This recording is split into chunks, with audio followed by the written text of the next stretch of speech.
Assalamualaikum warahmatullahi wabarakatuh. Teman-teman, di sini saya akan mereview laptop Lenovo IdeaPad 330 yang sudah saya pakai selama 1 tahun belakangan ini. Untuk yang pertama, dari segi prosesornya, laptop saya ini menggunakan prosesor dari Intel Core i5 generasi ke-8, quad-core 8550U dengan 4 core, speednya 1,5 GHz, maksimalnya sampai 4 GHz. Untuk sistem operasinya ini bawaan yaitu Windows 10 Home. Untuk grafisnya ini ada dua, yaitu bawaan dari Intelnya, Intel HD Graphic 620 serta AMD Radeon 530. Jadi laptop ini sangat mumpuni dalam editing tipis-tipis atau game tipis-tipis. Untuk layarnya ini 14 in HD 1366x768.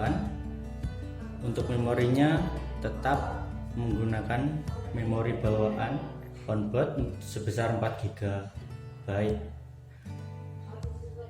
Di sini juga ada slot untuk RAM tambahan, satu slot RAM tambahan untuk RAM DDR4.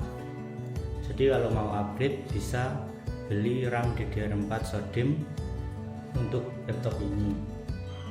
Kemudian untuk storage penyimpanannya, bawaan dari pabrik ini harddisk 1 TB dengan kabel SATA. Namun begitu juga bisa kita upgrade menggunakan SSD maupun NVMe M2 dengan menggunakan converter.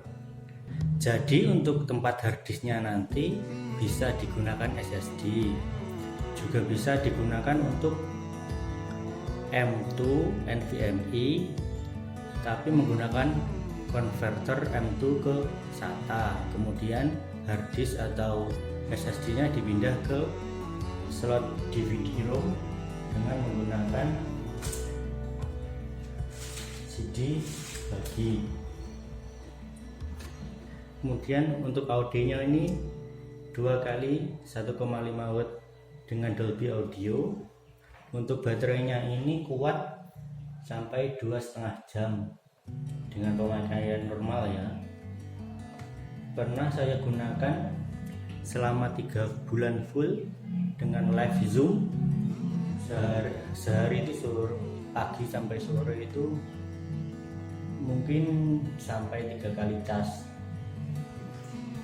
Kemudian untuk dimensinya ini panjang 33 cm, lebarnya 24 cm dan tingginya 2 cm. Desainnya sangat bagus. Kemudian untuk layarnya ini juga bisa slide 180 derajat seperti ini. Kemudian laptop ini juga enteng banget ketika dibuka dengan seperti ini.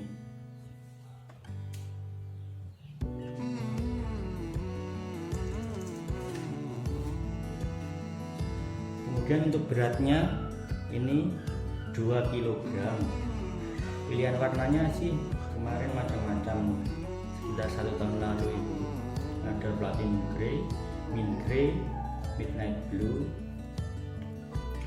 Untuk portnya ini ada banyak.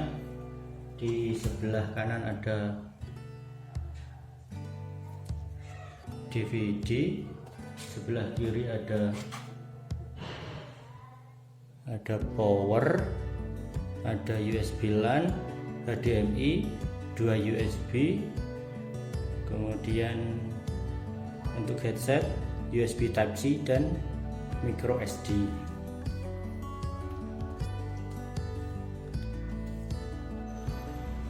Untuk kelebihan dari laptop ini yang saya rasakan selama 1 tahun, yaitu yang pertama, desainnya menarik, stylish, kekinian, tipis.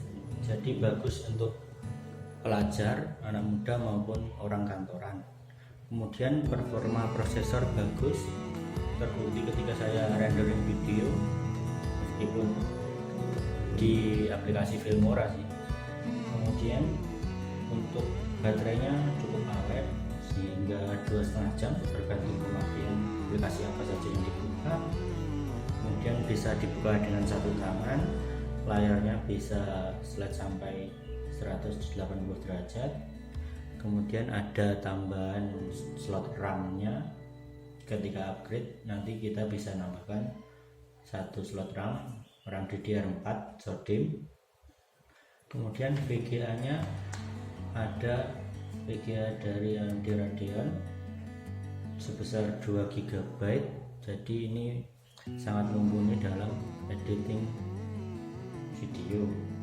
Kemudian untuk kekurangannya, yang pertama itu kipas laptop ada di belakang di sini dan menghadap ke layar. Jadi ketika kipas menyala, kemudian hawa panasnya itu langsung ke layar monitor. Ya agak mengganggu sih, nanti layarnya jadi agak panas meskipun enggak meleleh lah layarnya, tapi hawa panasnya itu menyembur langsung dari sini ke layar seperti itu. Kemudian untuk di sini kelebihannya menurut saya ada port LAN-nya di sisi sini. Jadi jika teman-teman pakai internetnya pakai kabelan, jadi langsung bisa menancapkan, tidak perlu. Biasanya laptop baru itu sudah tidak ada port LAN-nya, jadi pakai USB converter ke kabelan, tapi ini masih ada kabelannya. Untuk tombol power ini ada di keyboard, jadi terintegrasi di keyboard di pojok kanan atas. Jadi menurut saya ini kekurangannya, ketika keyboard nanti mati kita nggak bisa menghidupkan power. Kalau seandainya tombol power ini terpisah, kita bisa tetap memakai keyboard eksternal dan menghidupkan laptop ini. Untuk game-game berat, laptop ini kurang support, yaitu karena memakai VGA 2 GB. Tapi untuk ngegame tipis-tipis, game-game ringan cukup bisa dibuat seperti CS:GO, PES 2017, Dota 2, dan Fortnite. Kemudian untuk portnya di sini itu menggunakan HDMI ya. Jadi kalau teman-teman mempunyai proyektor yang VGA, jadi perlu untuk menambahkan HDMI to VGA untuk viewer atau proyektor yang akan digunakan menambahkan di viewer. Itu saja review saya mengenai laptop Lenovo IdeaPad 330 ini selama 1 tahun belakangan. Terima kasih. Assalamualaikum warahmatullahi wabarakatuh.